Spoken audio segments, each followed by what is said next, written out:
my secret. Just do something that ain't nobody ever done before, but make it sound like something that's always been there forever.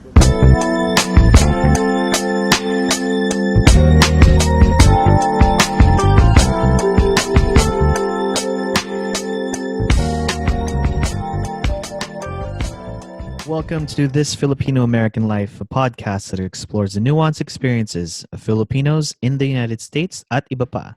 My name is Ryan Carpio, and I'm joined by my fellow hosts. Joe Bernardo. Elaine Delalis. And Mike. Producer Mike.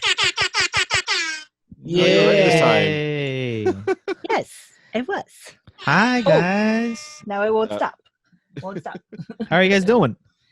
I'm all right. It's warm. I know. Really I know. warm. It's warm. Had to close all the Elaine. windows because of the fireworks. Oh, my gosh. It's happening now already, huh? Yeah. That's been happening. Elaine, do we have a TFAL of the episode? Yes. TFAL. The episode is Danielle Shockley. Oh, I'm shocked, lead. I knew you were gonna do Falling that. for it. I'm not. I knew you were going there, dude. falling. You're She was shocking. cool. Is Ryan gonna make that joke? I know it was either me or Joe, right? Yay, Danielle! Thank you so much. Does Thanks, anybody- Danielle. Thank you. He's a T-pal. Yay! So, Ryan, Yes. what are we going to talk about today? I don't know. What we're talking Oh my about. God. I'm just kidding. I'm kidding. Let me look back at our notes. I think, are we going to talk about something green? Like Yes. the background, if you're watching this video, if we use this video? Oh yes. I don't think we are, dude. Oh, never mind. Not referencing that at all, but my Zoom background is a lot of plants, and Yeah. plants are green because We're we're, talking talking about Weed. We're talking about farming or urban farming or farming in general. Yay! And growing Urban plants. farming. yeah, urban farming. Yes. What is that? So we did talk to Ariana Delenya of Kamayan Farms way back when we went to Seattle. Oh man, a million years ago. Yeah, and she A talked whole to us. lifetime ago. She talked to us, about like agricultural foodways and kind of like the importance of gardening. We're gonna talk to who again?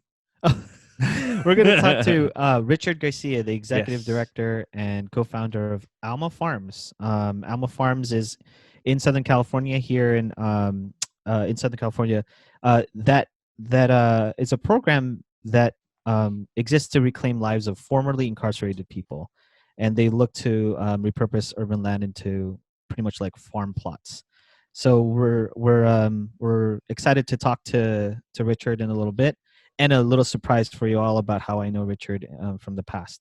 But before that, I wanted to ask the group, what has your experience been in like the world of farming or urban farming? I don't care who goes first. Does my Lolo's garden count? Of course it does. I Wait, mean, what is he growing? yeah. Am I no. So at my ancestral home, that it's not an ancestral home. It's a house in Van Nuys that my family calls Marcin because that's the street it's on. My Lolo grew vegetables in the backyard. He had strawberries, corn, and I remember he grew grapes that he would pick, and they were then turned into raisins. Because he would let them dry, or sometimes he let the On grapes purpose or, dry, like, by and accident? then I think he just let them out there, and then by the time he picked them, they were raisins. I don't They're I don't think- racist? What? raisins. Raisins. My Lolo was growing California raisins in the backyard. Yeah. He just didn't Get pick it through them the in time. grapevine. Oh, God. And then he put them in the embutido. And empanada. But I thought that that's my memory of my Lolo is his garden. He would always be out there and like tending to it, and sometimes I would help him, and that is when I learned I had an allergy to pollen, because when I would be out there picking weeds, I would come back into the house like hours later and my eyes would be all red and I would be like, my nose would be running, and I was just like, go to my Lola and be like, I think I'm sick. Wow. And she's like, no, you just have allergies. Don't go outside. And I'm like, but I want to help in the garden. And she's like, well, then you're still gonna have sipon all the time if you're gonna do that. But that is my experience with urban farming: is pulling weeds in my Lolo's garden in Van Nuys. And I used to always think like, oh, can I be like those farmers in TV where you put hay in your mouth? Hey. You know how like they chew on it? There's like Oh, a they put a picture, little straw. like Hos- straw yeah. that you like they chew on it. And I would think like, can I do this with this weed? Is it the same? Because it As you wear kind your of looks. overalls and hats. Because I didn't have an overall hat. I had a t-shirt and some shorts. But yeah, that's my experience. And I think it's funny because I didn't realize that like that was my Lolo's second life, because he wasn't a farmer in the Philippines. He was like a CPA for like a corporation in the Philippines. Like he was like a suit man, like a business guy. And then when he came to America, all of a sudden it was like, oh, you're gonna farm in your this backyard. So it's pretty interesting, like his second life as a farmer. Oh, that's interesting. I kind of want to do that as a second life, I think. Yeah. Is to have a farm. To farm. No, yeah, because Yeah. I have no like history of gardening or farming or anything like that at all. Like I said, a lot of my family were urbanized. I did, my great grandfather was a fisherman, and then my uncle also like owned chickens and pigs and stuff like that, like livestock. But no like real gardens, I don't think. I mean, there would be like random like fruits and stuff that would grow in the backyard of my parents or my mom's ancestral home in the Philippines. But no, I mean, when we got here, we didn't really have like any gardens or anything like that. I didn't grow up with that. And I think, a lot of Filipino Americans who come here and they set up gardens here, a lot of them, have ties to like the provinces and ties to like, growing gardens. So like if you, go to Girlie's house in Stockton, her parents' house, there's like tons and tons of like Filipino vegetables and all this stuff growing in their backyard. Yeah. But like for what me, kind? no. The good stuff like Weed. palaya, Boo! talong, squash, That's I mean, yay, upo, squash. How do you marunggay cook saluyot. upo? Oh, It's- you chop it up and then you saute Yes. like ground pork, and then you put the upo. The pork is the Oh. flavoring, of course. Yeah. Got it. Do you have to peel? Spice. Yeah, you Spice. peel Pork it. is a spice. It's a So you spice. don't eat like the rind part of the upo. You just You eat should that. probably peel it. No, you peel it. Peel it. yeah. Okay. Yeah. I don't even know if I know what vegetables you guys are talking about. Upo is the long one, like the long squash that It's a Madam green Tony would squash. always. Yeah, I don't know. I don't know vegetables. Oh my gosh. So I grew up in the Philippines. Is the first time I didn't look at it as urban farming or farming, but I grew up in Quezon City. But our backyard was full of stuff. So if I remember correctly, I left there when I was 7, but we had like we had a papaya tree, we had a guyabano, like it grows on the ground, I think close to the ground. We had blackberries, or duhat. I don't know if duhat is actually blackberry, but we had duhat. We had Is there a dew cold? Oh my Sorry, I couldn't. we had I don't know if you guys know what kamias is. We had kamias. Is it a fruit? Those are all fruits, though, right? Yeah. It's a fruit. It's like a very sour like fruit. Okay. That you could actually use for sinigang. I think some people use it for sinigang. But we had like a lot of like different fruits. We didn't. I think we probably had some vegetables, but I don't know. But we never thought of it as urban farming. We just knew that it was in our backyard, right? And then here in the States, my closest, like to farming or gardening is my dad growing flowers and all that. It's kind of his peace time, like to be one with like the earth. And we have an orange tree in the back where I grew up, and we make orange juice and stuff like that. But Nice. no herbs or anything like that. But how about you, Mike? So my family's from the province, but they lived on the beach basically, and so although my dad was up in the mountains, I guess. But anyways, like they were fishermen, they have fishing boats. They still have fishing boats actually. So whenever we go back to the Philippines, whenever that's going to happen again, they're primarily fisher people. But yeah, when we established ourselves in this country, I grew up in Oxnard, which is a farm town. Agriculture was kind of just all around, and we had a garden in the backyard, and a lot of that was just I think my grandparents, when they were there, like just having something to kind of pass the time, because they were kind of just sitting around the house all day. But I remember we would like eat stuff from the garden all the time. It was like tomatoes and eggplant, green beans. Wait, you would eat vegetables? I wouldn't eat it, but I mean, like, excuse me. no, but I mean, like, yeah, like, so I think, like, I mean, literally, like, because when I was in high school, we go on like field trips. Like, we took a field trip to UCSB, I think, and like, but it was literally to like the farm school or something. There's a farm It's the school first time there? I think I milked a cow or something. For You the milked first a time cow? at UCSB at their agricultural school. What? That's cool. Joe's like, Joe. where was that? Near the student union? I don't even know where it was. I was like, this is what university is like. It's just like, milking cows and whatever. And practicing no, the PCN? Yeah, right. But no, I mean, I think like because of that, I mean, like to me, like it was totally natural to just like have things growing all the time, and my, it was just part of like having like, a suburban home in the middle of like, a rural town. Basically, it's just like, of course we're gonna have a garden. Of course we're growing like aloe in the backyard. So like if you get like burn your hand, we're gonna get the aloe Right. or whatever, that kind of thing. Because my parents, like, or my grandparents really still practice kind of like a lot of those things of like, we're just going to eat what we grow and use medicine from what we grow and all this other stuff. And so, Yeah, go ahead, Joe. No, I think that's so great because, like, I think there's so many of us who are so removed from land, Yeah. and removed from the production of like food Mm-hmm. that we don't know, like, the industry is so fucked up. Yeah. Yeah. Like the corporate, corporate ownership of like food and kind of all the foodways and just like How distribution. it's processed. Oh yeah, how it's distribution, processed, yeah. how it's like unhealthy, all the crap all the chemicals that they put just to make it grow. Yeah. And we're so far removed from that we're, like I think we're suffering like health wise, and I think it's not good, just in general, like psychologically.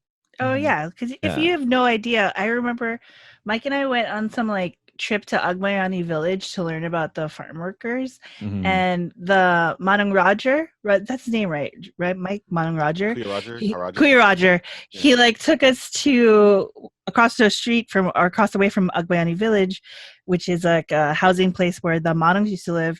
There's a grape farm, and we like walked over there, and he like bust out a knife, and he like took grapes off the vine, and I was like, yeah, this is a farm, this is how you eat it. And I remember thinking like, am I allowed to eat this? Yeah. Like, did we just steal?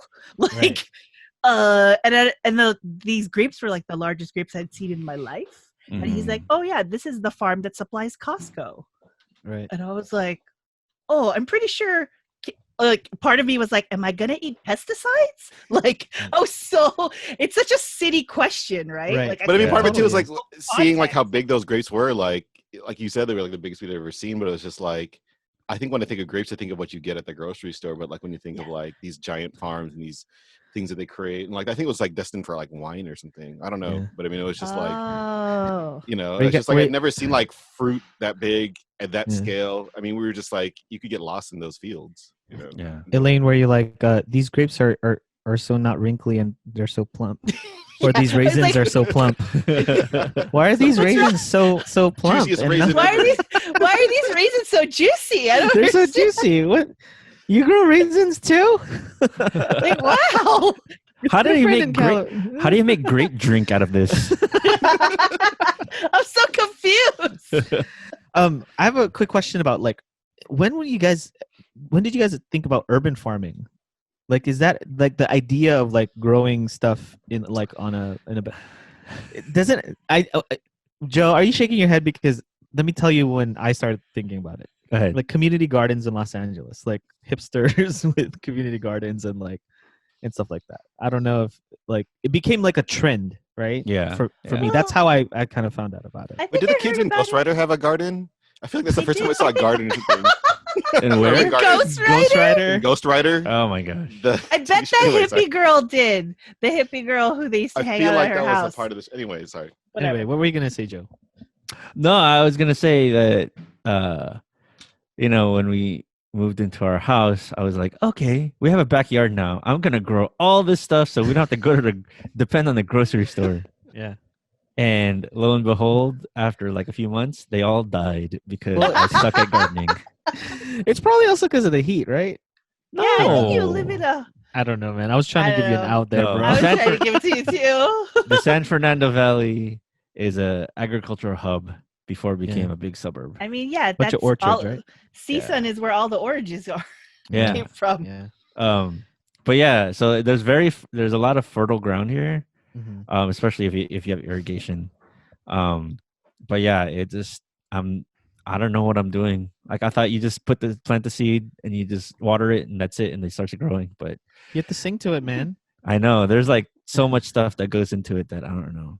Yeah. I think Yeah. I feel like I did this thing in elementary school where you had to like water a mung bean, and then it would Oh. like sprout into That On was a something. like paper science towel. class, yeah. On a paper towel, right? Yeah. I think that was my first like because you learned about germination and then Yeah.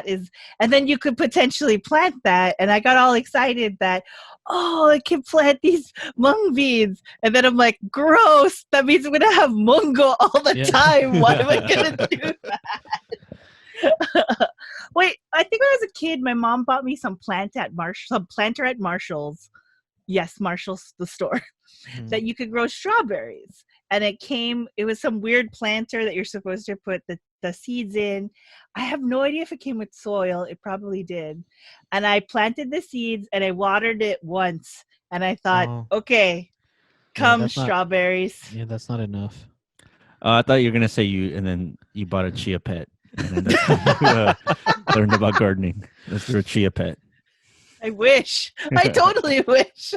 Well, No. what's cool about like some of the in like the urban gardens in Los Angeles, like community gardens that have sprouted up in the last few years. Working for the city, we help try to find land for folks to be able to build community gardens or even in schools. I think that's kind of cool. Like to kind of we live in a big city and like having that space is so limited, but for folks to convert some of their land to community gardens and actually meet their neighbors and grow things that they're going to eat, I think that's kind of neat. And you can totally tell like there's some gardens out there that they have to raffle off the plots because there's so many people that want it. Wow. That, you know what I mean? Like some community gardens out there that they're like, oh, we only have like 30 beds. And you have to kind of by lottery win one of these plots that Oh get yeah, to- my coworker had been on a wait list for a community garden spot in Venice for like years. yeah. And she right. got one the past 2 or 3 years ago. And so she always has these like she gives me giant bundles of lavender because there's like an abundance of lavender Yeah. in this one bush and rosemary. And so I would make like lavender wands to like give to friends, and it makes the house Yeah. smell like calm and nice. And I guess if you were to dry it out, the lavender, you can make like lavender tea, just like brew it in like hot water and then drink it that way. Right. But part of me is like, but it's from like how do you clean it? I don't know how to clean like Lavender? weeds. Lavender. I'm like, what do I do? What do I do? I'm Yeah. so inept at this farming. Like, Yeah, but I'm happy about its trends in the sense that it's bringing people back to kind of like what Joe was saying. I think we crave like these health foods, and if all we have are like stores, right, to buy like processed foods, and what's kind of neat is it brings us back to like being in the soil. That's kind of Yeah. cool.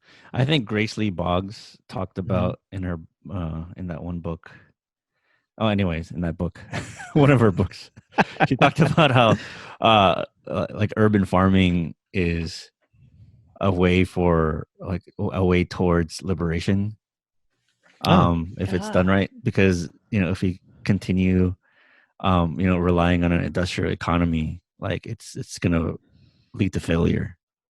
Wow, So that's apparently like going back to agriculture, going back to kind of making our food for sustenance Mhm. is the way to go. So the Wow. first So, urban farm I ever ran into was the one at SIPA. And I don't know if anyone knows the history of that one, because I don't actually. Because I The think the first time I ever community garden.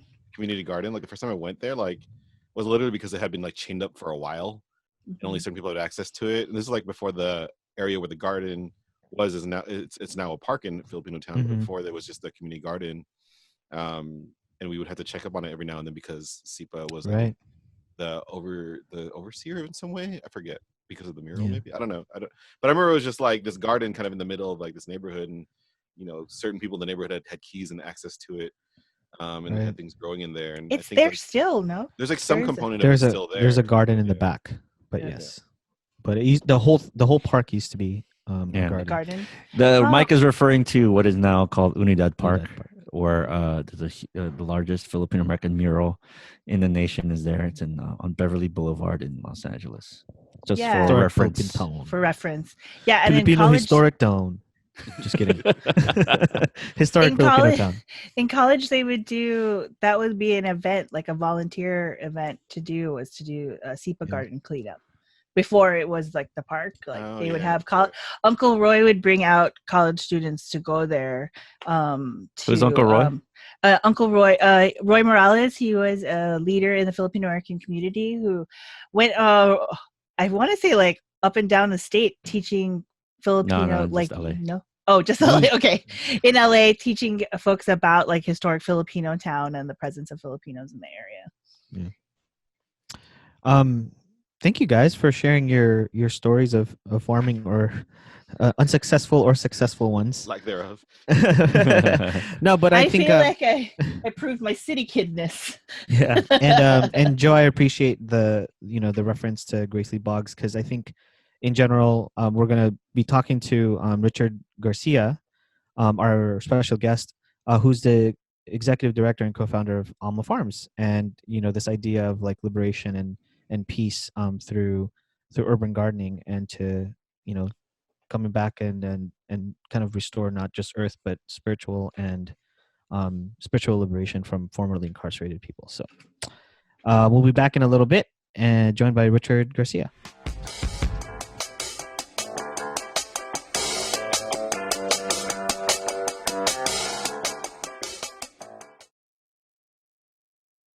You see this dead air right now, right in between the breaks, between the shows? Just me breathing.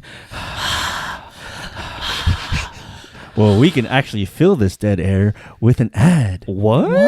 Yes. If you're a business out there, or you want to promote an event, or want to sponsor us, you can buy an ad right here in this space. During this time? Yes, that time. Wow. Cool. What do they need to do? All they need to do is email us at thisfilipinoamericanlife@gmail.com, and just email us what you want to do. Cool. So buy an ad Today. buy an ad. Buy an ad. Buy an ad. Yeah. Yeah.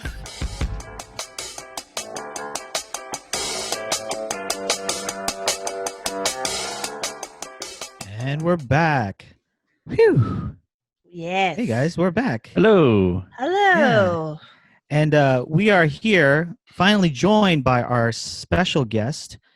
We have Richard Garcia, executive Yay. director and co-founder of Alma Backyard Farms.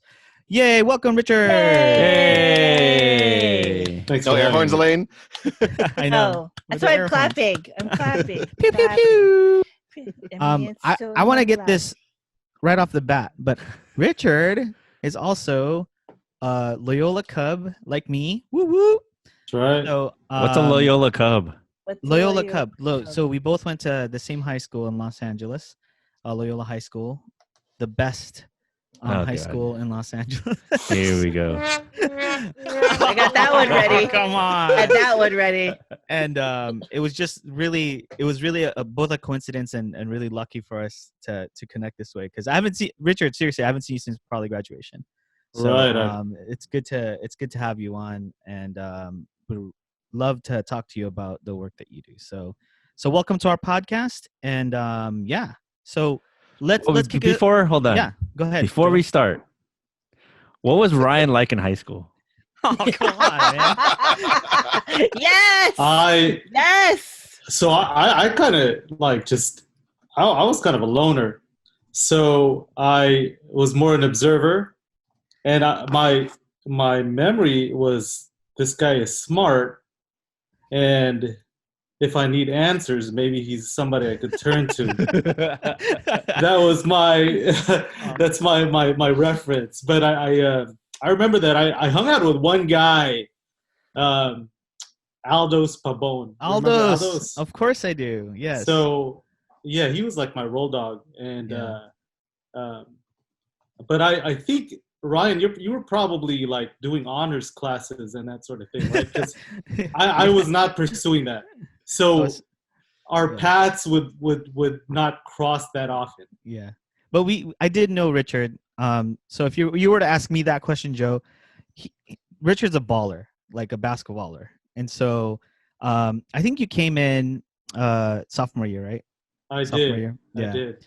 And so in our high school, you kind of have you already know who your competition is basketball wise during like lunch, and then Richard comes in. I'm like, oh man, who's this guy? He's so good. And so he was one of the few Filipinos that kind of like was in that running for our loyal basketball team. We're kind of an elite squad. So I remember you as that. I remember you being an observer as well. And I of course I remember all this, but yeah, thank you for remembering me that way. I didn't take honors classes just to take them. I wanted to struggle. So I struggled through all those classes. What? But I did. They were hard. What an odd way of putting it. I I wanted to struggle. Well, I took it was honors classes. No, I mean It's okay. Yeah, sometimes, masochist. sometimes perception isn't reality. So but yeah, so Richard and I graduated the same year, so it's good to have you on. But thanks for asking that, Joe, and thanks for the answer. That's really kind of you. that's why I said perception is often not I know, reality. whatever. I know.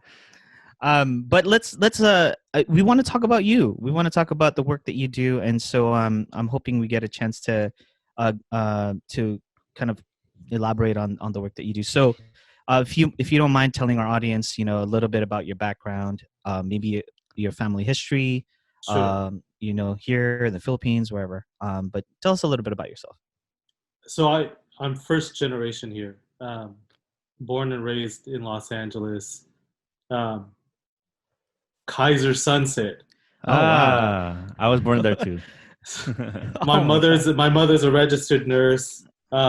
She worked at Kaiser, West LA, and my dad worked at a few hardware stores. So we grew up in what is popularly known as Koreatown. But growing up, I don't remember calling it K-Town. Right. It was just like the east side of Hollywood on Melrose and Western.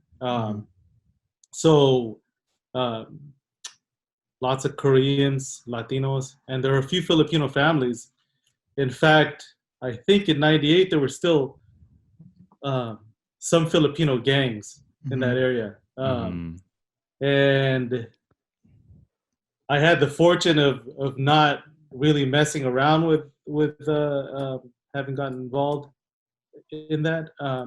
But it grew up in a middle class family where church life was paramount, and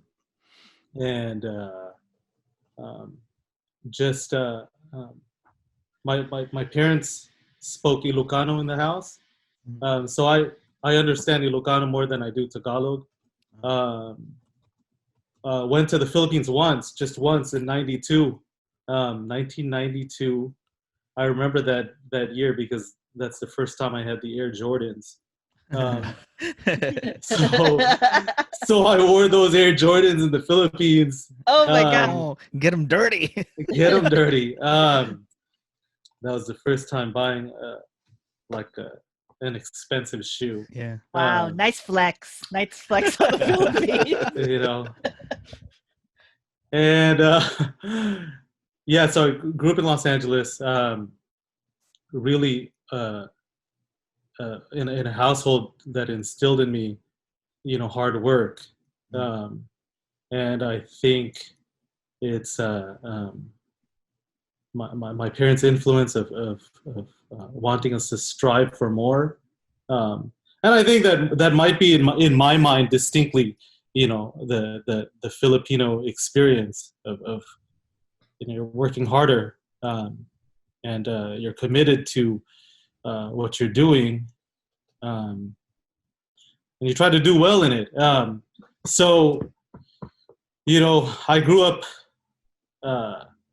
playing a number of instruments like the violin, guitar, accordion.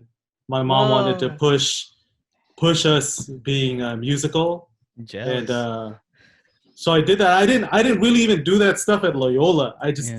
In high school I kind of was in a daze a little bit. Yeah. But I think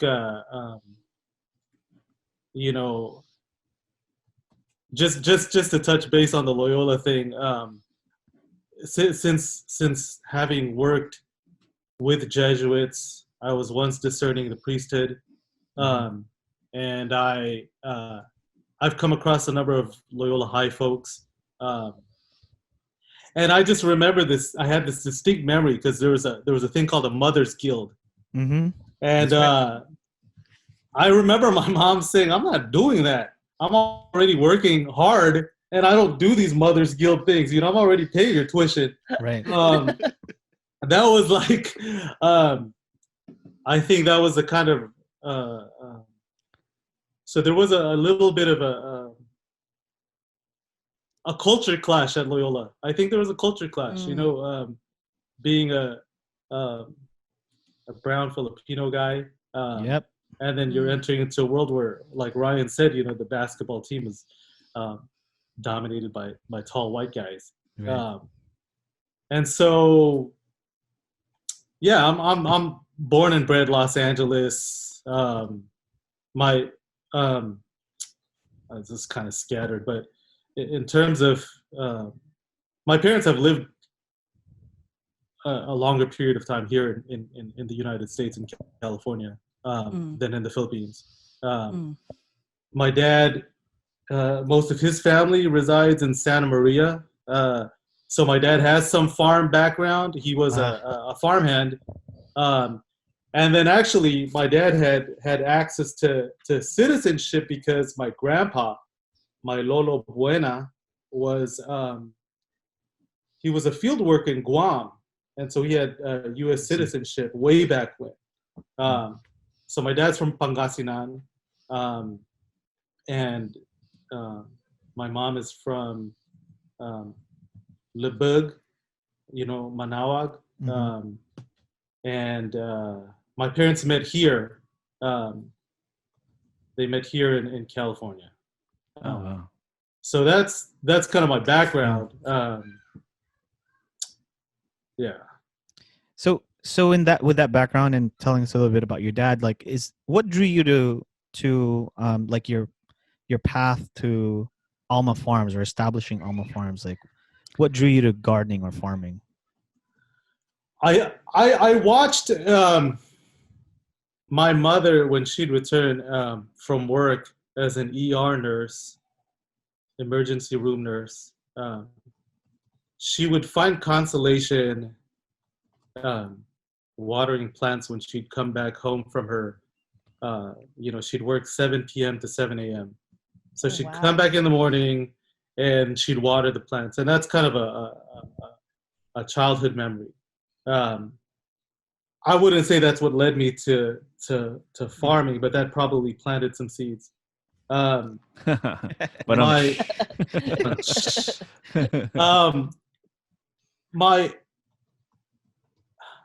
so I think it's mostly my love for plants and plant life probably comes more from my mom.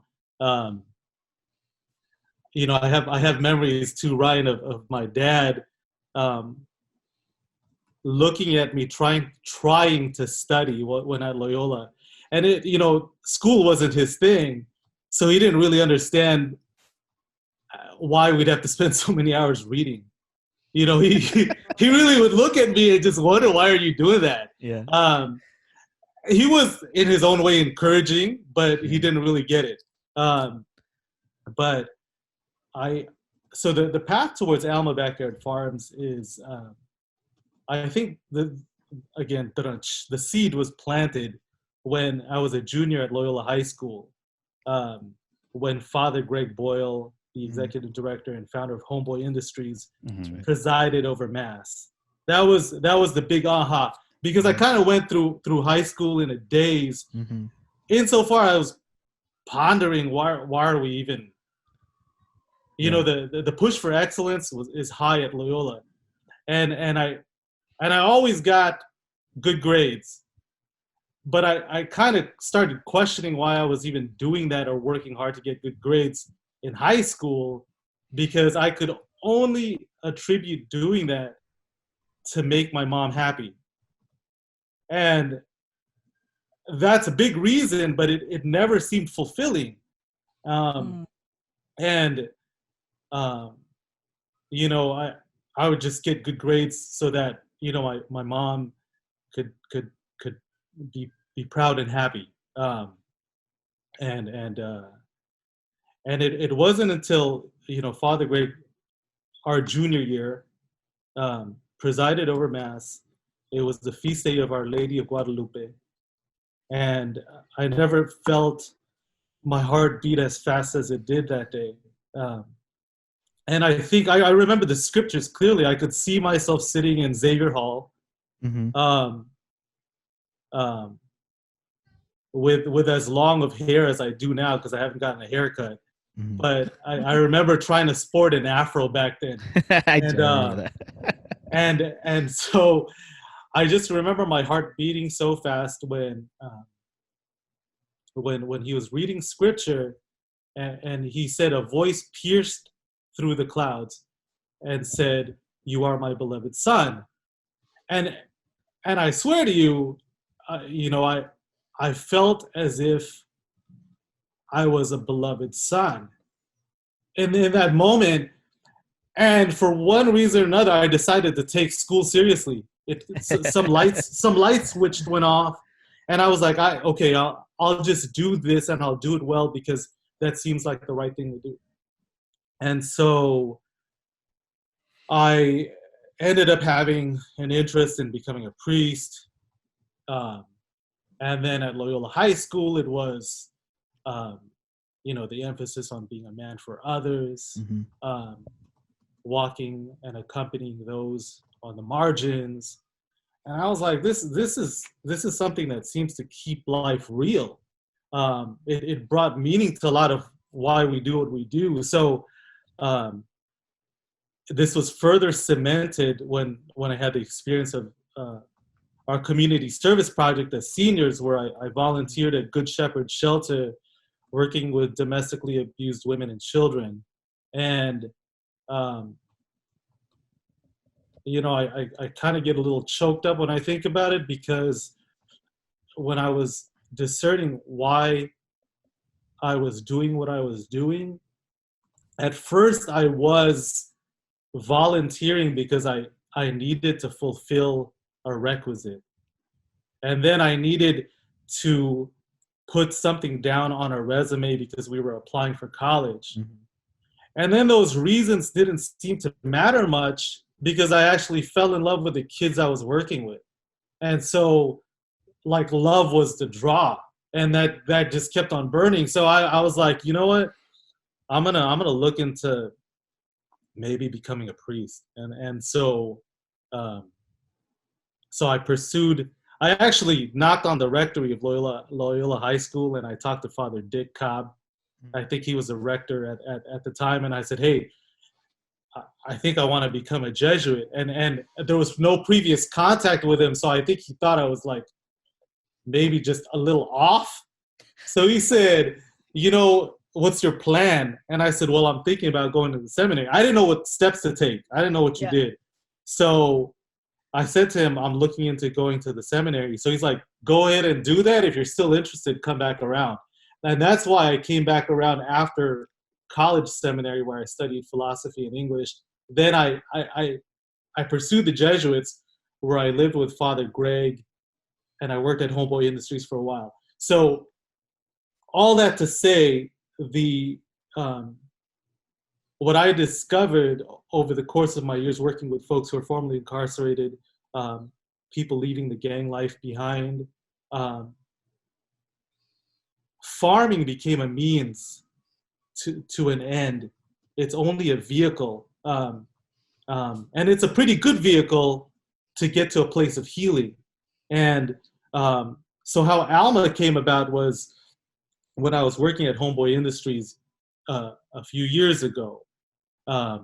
We were experimenting with mini farming. I was working at Homegirl Cafe, and then we were trying to. This was when like raised bed gardening was an in thing, and all these schools tried to do it. So, but lo and behold, it's a little more complex than just installing a raised bed. You have to create a system around it. But when we were doing this, and this is probably the story that marks why Alma was created. We were going to tend a small garden right by Dolores Mission, and I was with a homegirl named Sarah. And when we were driving down First Street, and then I hooked a right onto Gless, heading south on Gless Street towards Dolores Mission Church, and adjacent to that was the garden. And she was noticeably quiet. And so I turned to her and I asked Sarah what's going on. And she was so quiet because the last time she was in that neighborhood, she was with her homeboys and they were gonna pull off a drive-by shooting. Oh my gosh. This was some time ago. And so she was tripping out that now she's in a position where she's gonna be planting life in what was considered enemy territory.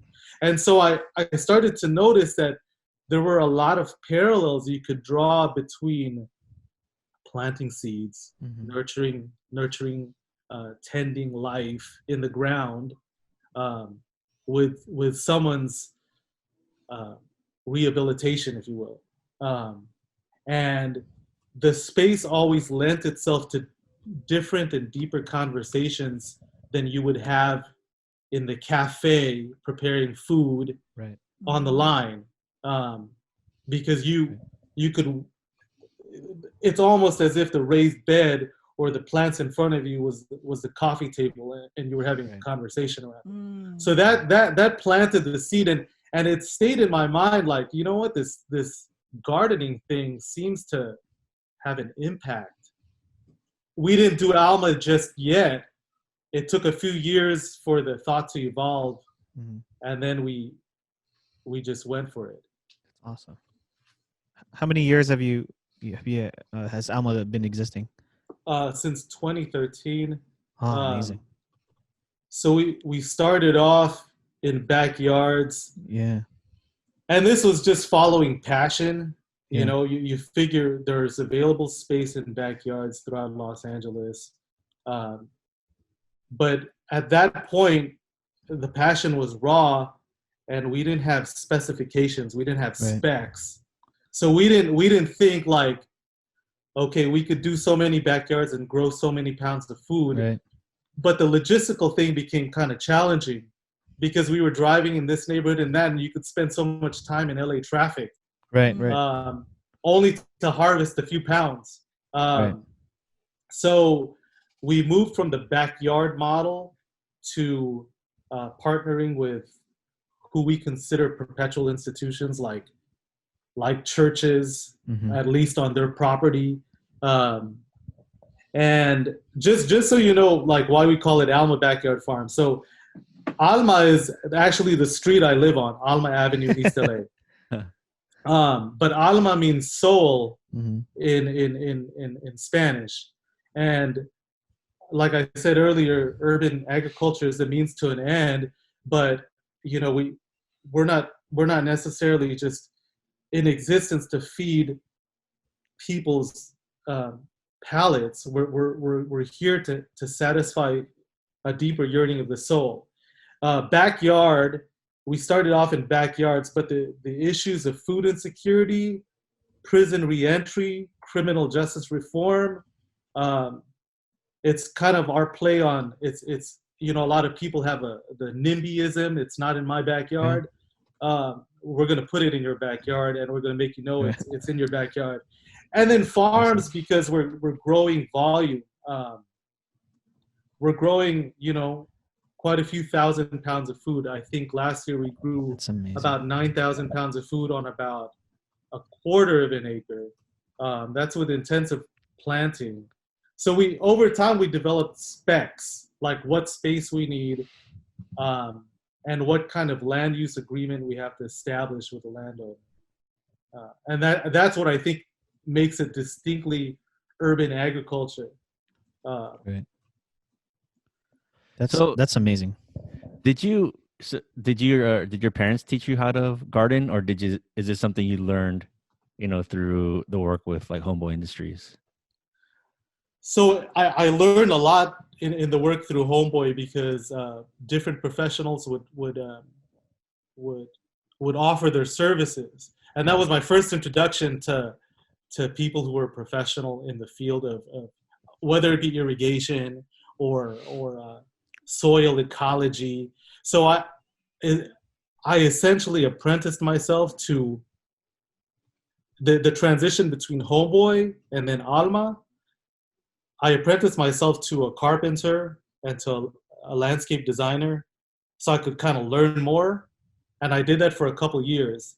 And that taught me more about the horticultural side to things, how to carry out and execute a project, a build out, an introduction to materials, and how to properly create a workforce around the project. But in terms of like my parents, so we grow organically. One thing my mom, like I said, used to love doing was water her plants, but she would water her plants with a lot of Miracle Grow. And so that's kind of a no-no in the organic world. Yeah. We don't use the synthetic fertilizers. So I learned a few things from my mom, which is just plant the damn thing. Yeah. You know? Yeah. You can't make it too complicated. I think you know, it could be overthought, and I think urban agriculture, especially in Los Angeles with varying microclimates. You know, the other day I was looking at the news. I was watching the news, and you know, Big Bear City was 38 degrees, right, Fahrenheit, and we're not too far away from Big Bear City. It's a different elevation on all of that. But I'm saying that just to exemplify how there are such varying temperatures throughout the city. So our sites are in West Compton, Rancho Dominguez, which is considered the South Bay, and then we have another site in San Pedro, right off Gaffey, on a vacant lot. So we noticed that certain plants grow differently and grow well in one area versus the other, and that's really observation. So you won't know it until you do it. So I encourage the people involved with us to just not the damn thing. Just try it. For these urban farms, do you have to place them in areas that are agriculturally zoned, or can you get away with putting these the gardens in backyards because it's a Alma Farms backyard or Alma Backyard Farms? Well, our growing is primarily vegetables, so that there's a lot more fluidity with that as opposed to growing or raising livestock like chickens or so. Say for instance, you know, there's rules and regulations with growing cannabis, like the sort of setback you have to have, and I'm using this as an example in regards to, you know, if you were to grow you have to know certain policies that apply to certain municipalities. But insofar as our method of growing, it's pretty fluid. We could go on land because we're growing in raised beds. We will do, our soil testing. We will investigate and survey the history of the area a little bit. But there's nothing that would put us in a position that is in violation of something because it's really just vegetables. Yeah. Oh, for somebody who doesn't know what I have a dead green thumb. I murder plants. So what is a raised bed garden or raised bed farm for like somebody out there who's listening and they have no idea what that is? A raised bed is I think its origin is it's French biodynamic gardening where it's container gardening. So our raised beds are made out of lumber where you have essentially 4 walls. Our raised beds are typically 4 feet by 12 feet. So 12 feet long, 4 feet wide, and it's about 16 to 18 inches from the ground. So it's raised. It's a bed of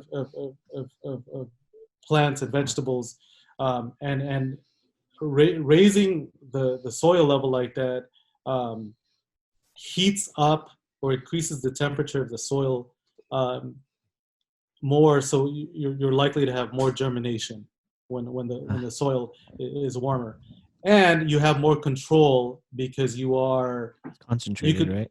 It's concentrated. You can regulate what goes in and out of that bed, so you're controlling the growing space.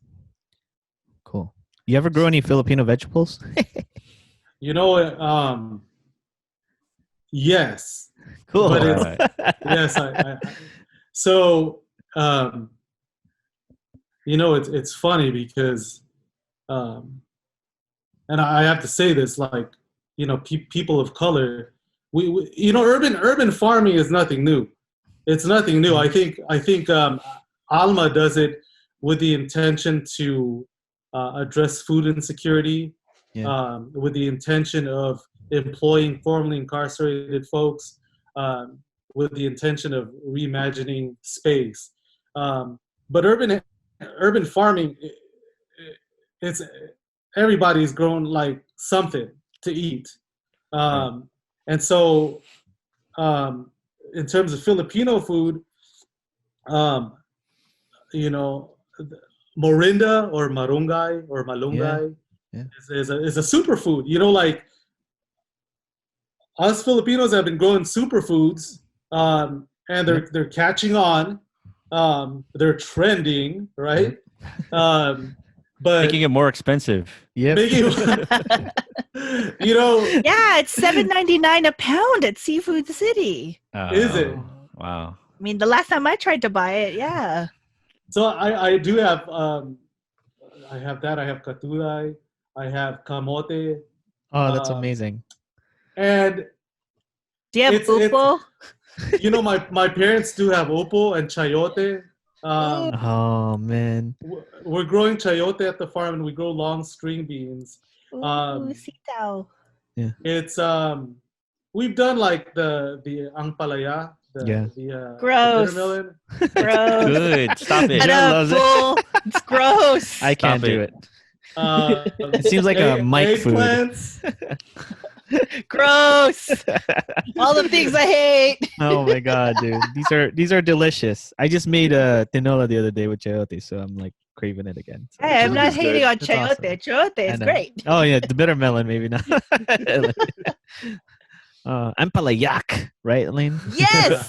Ampalayak. Haters. Ampala, no. No, I'm just kidding. Anyway, So you have grown that in the farms, or no? Yes. Okay. So in East LA, I have like because it's my backyard, so I'll grow, the Filipino stuff. Now at the farms, we'll grow like the chayote, the long string beans, but it's stuff also that would appeal to people who are sourcing food from. So there's a thing with food. Roy Choi, he visited the farm when he did Broken Bread, and Alma Backyard Farms was on I think episode 5, and when Roy was explaining how to introduce food to people, it's like, or vegetables to children, you'll make it appealing by putting squash in a quesadilla. So you have to kind of bridge that gap where you introduce something new with something that's familiar. So I don't know if in Compton, like, people would be into ang palaya, right? They'd be like, what's this thing, right? And so we would be growing something and it wouldn't necessarily be distributed Appealing. or appealing. Now, I'll tell you what, though. So we're on the property of St. Albert the Great Church, and it's a historically Black and Latino parish, but historically Black. And what's been cool about growing for the community there is, we each week pre-COVID-19, we were providing culinary and garden classes for school children. That was one of our programs weekly, and the school children would tell the story of what they did at school, at home. And so one of the grandmothers found out what we were doing, and she's a parishioner there, and she so we were growing some mustard greens, but they weren't her mustard greens, right? So she said, you guys are growing the Chinese mustard greens. And she said, I have mustard green seeds from New Orleans, right? So she gave us those seeds, and then we don't know the name of it, so we just named it after her, Linda's Mustards. That's dope. So we grew the mustard greens that community has been familiar with. And of course they'll respond well to it. It once it's up and it's producing, it's something that people look for and look forward to. She also provided us with her okra seeds, because we had okra, but it wasn't her okra, right? So we're growing some things that appeal to, that are culturally and ethnically relevant to folks in that neighborhood. So that's how we kind of select also what we grow, based on the input of people. And then it's also based on what restaurants are looking to source, if and when we have to distribute to restaurants. That's awesome. So what percentage goes to restaurants? What percentage goes to the community? What percentage just are sold? Like how does kind of that business model work? So, it was, to put it bluntly, just about, I'd say now in this period of pandemic, 95% gets distributed for free in the community. Nice. And we made that pivot early on, and it wasn't simply because restaurants started to close. That didn't even cross our mind. It was more people need food.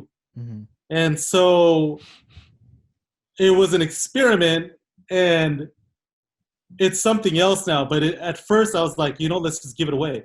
Let's give it away. Who cares? Let's give it away. Let's see what happens. So on Instagram, we posted, we're going to do grocery kits, grocery bags filled with produce from Alma and other staples like almonds, like nuts and grains that are also donated from our partners.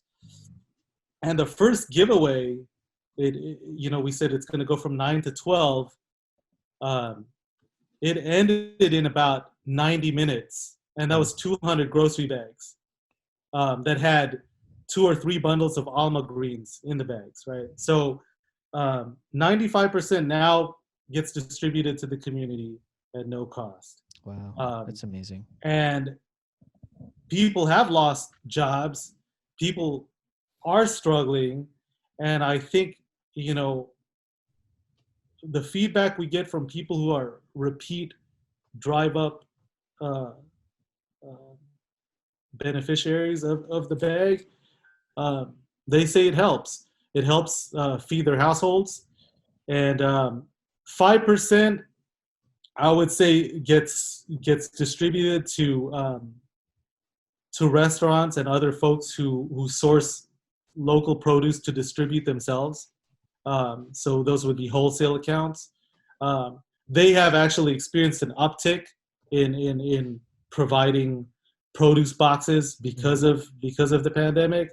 Now it's a little weird now because the restaurants are reopening, and restaurants have such a fluid reality when it comes to their staffing. So, you know, we're now reintroducing what we're growing to the restaurants and seeing how we're gonna get back on that page.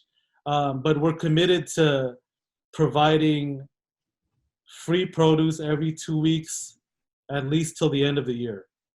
That's great. So that's where it's going right now. Nice. And part of also your model is really based off of Homeboy Industries, where you you work with formerly incarcerated individuals who work with you. How did that start? And then what have you learned about kind of our prison systems, the U.S. justice system, from your experience working with formerly incarcerated people? So I prior to Alma also I worked as part of a restorative justice initiative, and so I worked in pastoral ministry in juvenile halls with juveniles who at the time in 2009 were being tried as adults. You could be a minor and you could be tried as an adult. And there wasn't a lot of discernment with fitness, fitness being whether or not you should be tried as an adult or still be in juvenile court. So that work informed me insofar as, even if the reality in 2009, and things have since changed, the laws have shifted, and that's thanks to the advocacy of really good folks who've worked towards a more compassionate approach when it comes to justice. When I was doing the pastoral ministry, I also facilitated some retreats inside prison. Retreats creating small faith communities in different prisons up and down the state, and the thread in listening to people inside prison is that they had a deep desire to return home and to give back when they returned home. Now, I also went to Loyola Marymount University, and I'm a graduate of the pastoral theology program there, and I did my research on the sacrament of reconciliation, on the reality of having to recognize the communal dimension of forgiveness. And I think what's happened over the course of time with regards to prison is the pendulum might have swung in the direction of being extreme in punishment without anticipating a return of the offender. And that's led to warehousing people, primarily people of color, Black and brown. And there are other reasons for that. And you could look at the economic reasons where someone's getting rich and profiting off of the system.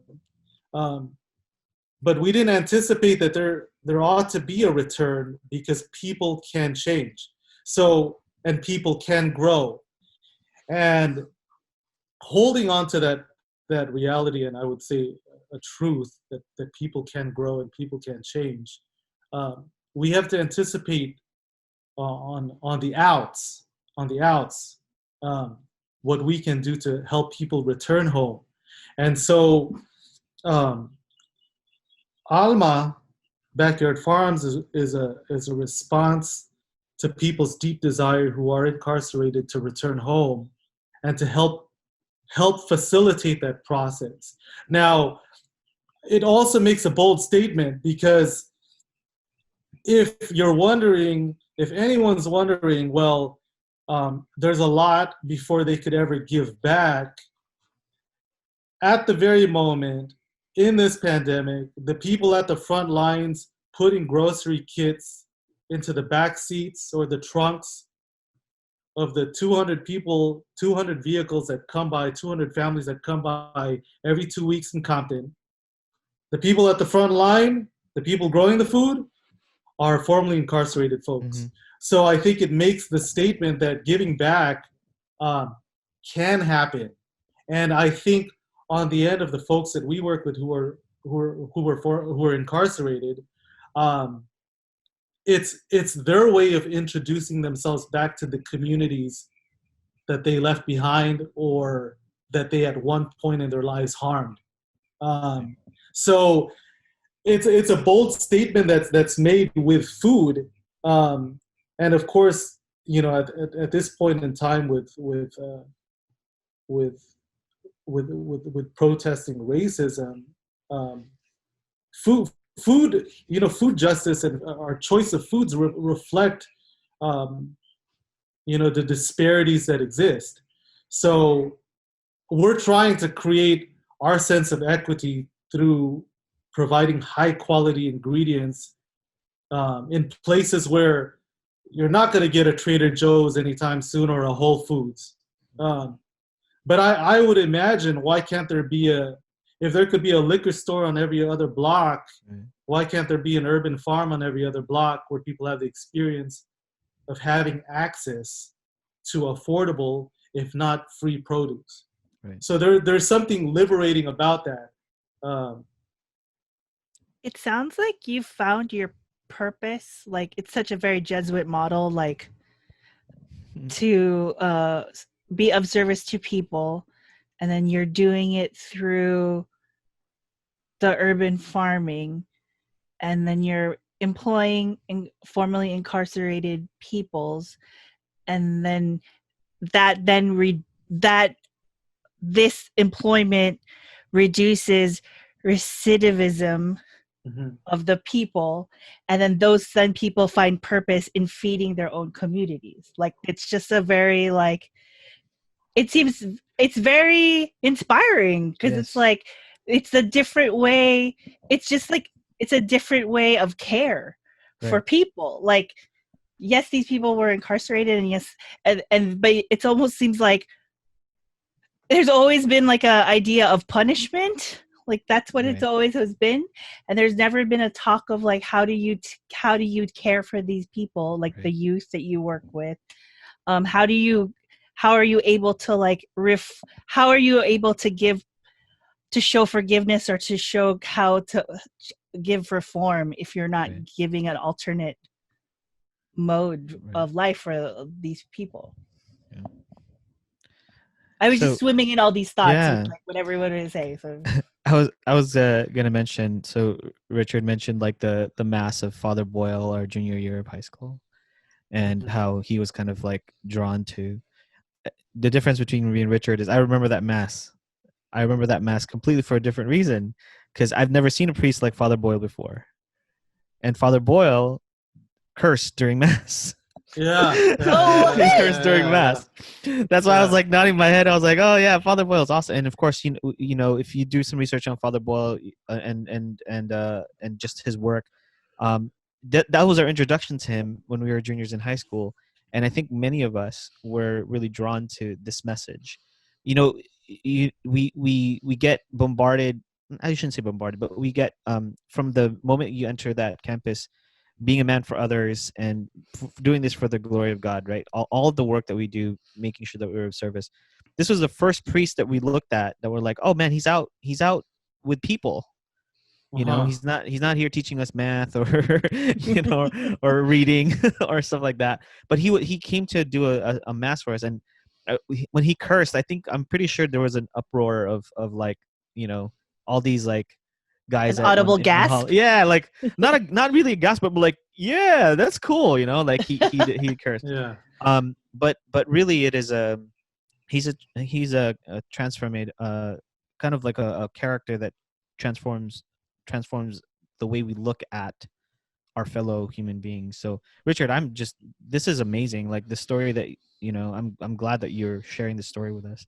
Speaking of which, I think Joe has something to ask you. Yeah, so I wanted to, it's a little bit of a tangent, but you know, you talked about restorative justice and the I forgot what sacrament it is, but like reconciliation. Yes. And Reconciliation, yeah, and you know, we should all forgive. And how do I say it? So Say it, do you Joe. how do you what's your kind of philosophy about forgiving oppressors? Because I think in this day and age, especially now, we live in a kind of age where there's a lot of what they call cancel culture, right? Where people are automatically you know, dismissive, or they believe in punishment towards people who have historically oppressed other people. What's your philosophy about forgiveness of, you know, people who have oppressed other people in kind of the larger scheme, not just like petty crime or anything like that, but like The other way, right? the other way? Yeah. That's a good question. That is a good question, and I would, you know, I would lean to the similar lineage of someone like Gandhi, and maybe this may not be very popular, because I think, one, I don't know if you could necessarily shame someone into a new way of thinking. I don't know if that will necessarily be effective or work. I don't know. I don't know if I know you could boycott with your dollars. You could decide how to protest with where you put your money. But in regards to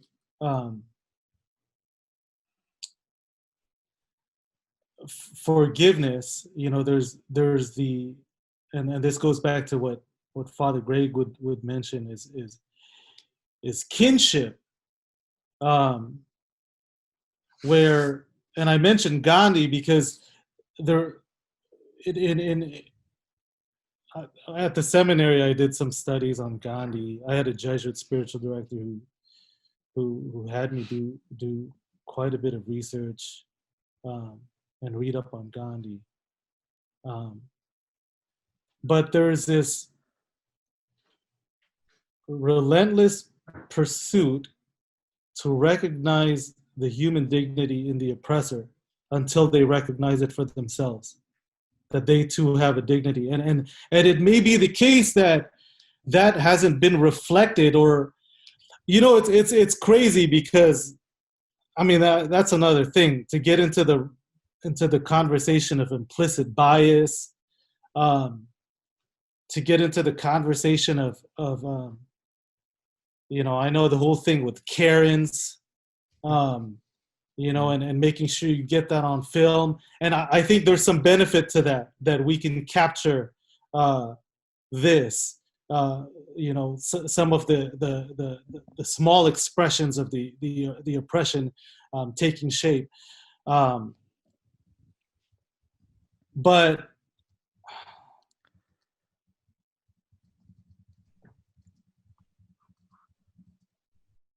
I you know, in terms of restorative justice, and then how do you do that with with cases like murder, and how do you do that with bigger cases than petty crime. I think the first step is to create relationship. But that, I know with everything going on, it's so difficult for me to wrap my mind around this because I can't say yes. I would be so, forgiveness is not a thing where forgiveness entails a process of restoration. So it's not like if I was oppressed, I'd say, I forgive you and that's it. No, we have to work towards a new reality. And what that is, I can't say what it is. But I don't know how to answer it exactly because there's a relationship between people and then working towards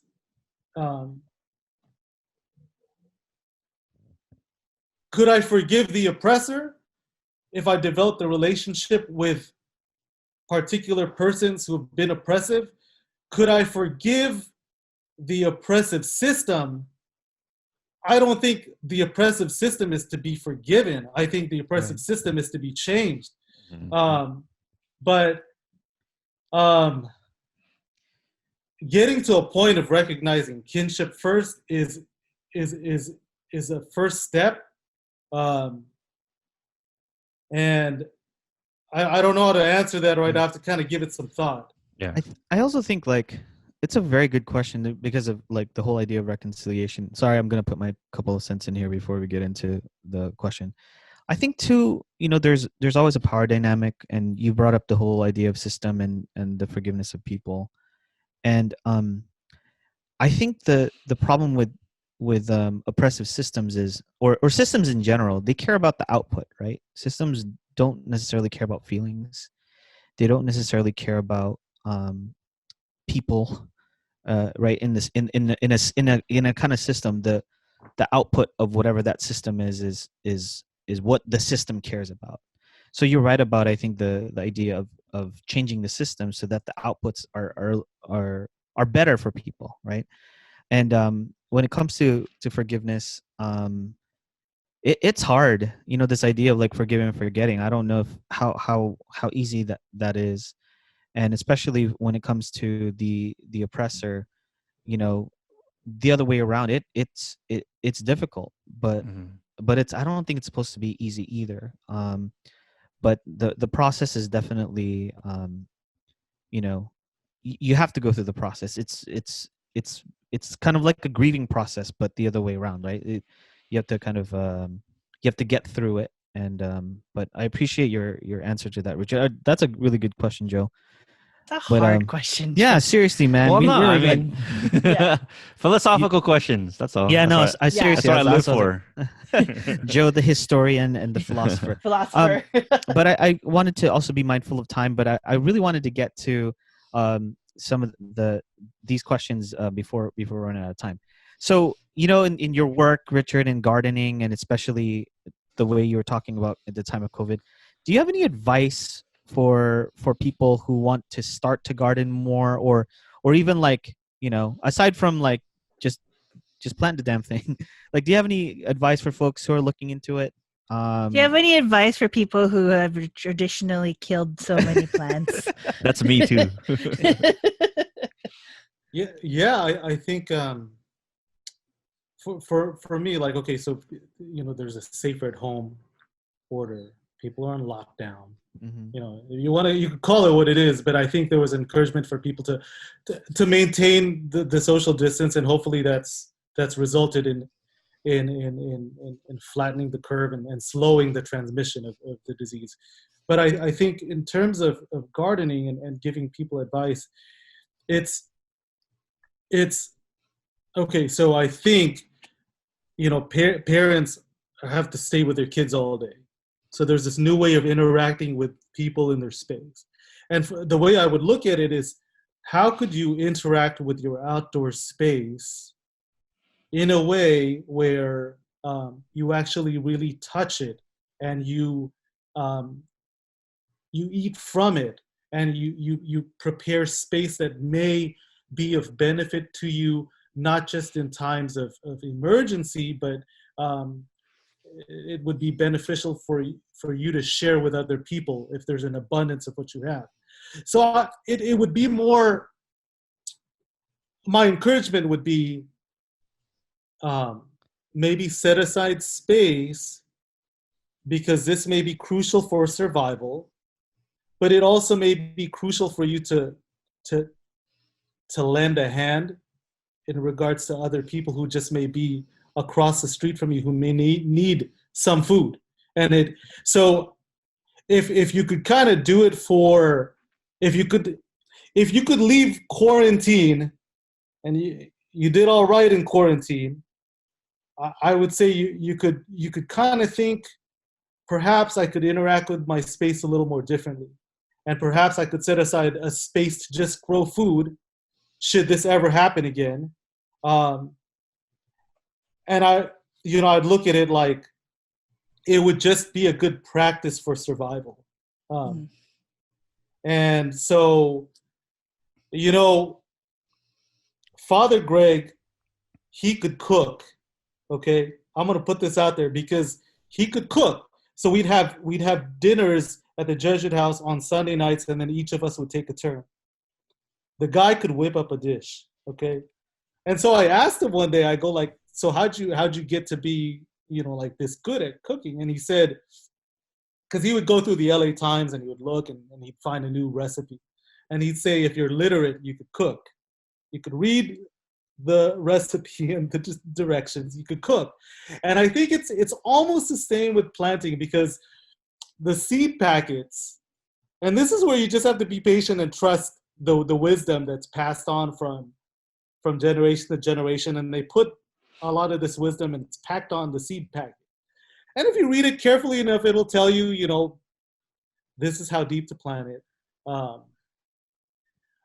But I think like the advice is you have to approach gardening or farming like you want to make sure you have a good long-term relationship. So if you approach it like that, you'll be all right. So I tell everybody who ends up either interning or volunteering or working with us that the first thing is you have to be committed to this relationship. So you have to look out for the seeds when they're little babies. They're going to need different care at that point than they are when they're fruiting. And I'll give you an example with tomatoes.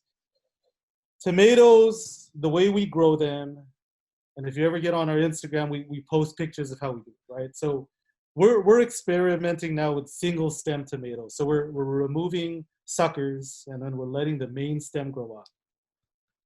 We're not really letting it fruit until it's a big plant. And so we're feeding it a lot of water and fertilizers and that sort of thing, worm tea. But there's a point in the relationship with the tomato where we're going to cut off the water so we could get a saltier tomato. So you're not going to know that unless you have a relationship with the plant and and I'll tell you this. This might sound pretty hippie, but people will tell me, or I'll tell people, they're like, oh, how do you know when to do that, right? Because I'll probably go off. And I do think it's in my blood. I think it's in our blood. I think it's just natural, actually. I think it's natural to be with the earth. I tell people that the plants inform me what I should do with it. And in some way, if the plant is yellowing, it may be a deficiency in this or that, right? But even in regards to how the plant wants to be shaped, I feel like the plant is telling me what it wants. And it may sound crazy, but as much as I will do reading and I will do my research, I will be more about the relationship with the plant. And that'll inform me. So if you could go that route and go, okay, I'm going to be committed to having a long-term relationship with this plant, you might be all right. That's actually good Harmony advice. plants. Yeah. That No is. no Tinder plants. Yeah. Long No No one night relationship. Yeah. stands. No one No, night stands. You're not gonna hit it and quit it. You gotta No stay hit with and it. quit. Stick with it. You So gotta then- court. You gotta court your plants. So then, if you're, You gotta be a lover, not a leafer. Oh, Wow. So That then, doesn't if get a you're horn.